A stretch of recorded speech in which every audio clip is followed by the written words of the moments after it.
building this off-road racer, I'm once again faced with having to work out where everything yet to be added must go.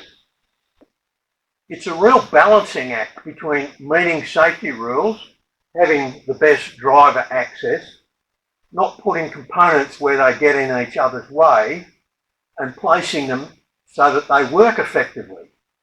If you don't, you'll end up with a car the scrutineers are going to have problems with, or one that's a pain in the butt to work on. So you've got to go slow and think things through, keeping in mind the big picture as well as the fine detail, because there's often a domino effect in how parts are placed. Take one of these side radiators, for example. Before I can mount it, I have to decide, do I want its electric fan on the front or on the back? I've got to place the body panel that covers it, and I have to line up that body panel, make sure it lines up with the main rear body panel with the wing on it. And I've also got to decide how am I going to access the radiator cap, because the body panel goes over the top of it. I've got to work all those things out before I can get to mounting this side radiator.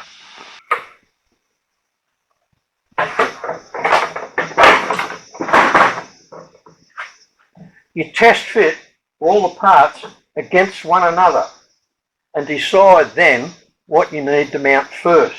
So in this case, the body panel will have to get mounted first, then the radiator and the fan, and then the air cleaner, which sits here, and then I'll have to work out how I'm going to access the radiator cap through there.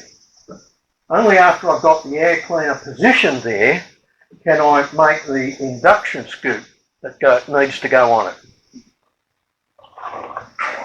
I've had the main rear bodywork for the buggy on and off and checked the alignment of these two side pod panels against it, and they're in place where they need to be, and I've marked where I need to put little brackets to attach the fittings onto. So my next job is to make those steel brackets and then weld them onto the roll cage.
I've got both of my side radiators, there are electric fans and cowlings fitted.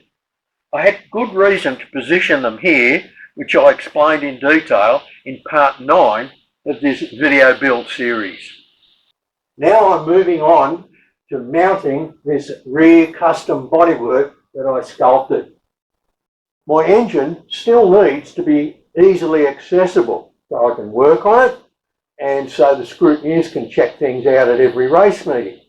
So bolting this bodywork in place would be really cumbersome. Instead, I want to do something a little bit radical for a buggy. I want to make the bodywork slip up and down, and yet also be able to be completely and easily removed on and off if I need to work on the car. So using whatever is lying around in my shed, I have to design and fabricate a pair of custom hinges that will also come apart. At first you think it makes sense to hinge the bodywork where this timber template does on the tubing down here. But if I do that, the bodywork fouls the chassis further down and it won't open far enough. Only that much, that's not enough. Therefore, I need to hinge this tail section right at its back edge so that it both holds the bodywork strongly in place because of the forces that wing's going to generate, and so I can take it off and remove it easily.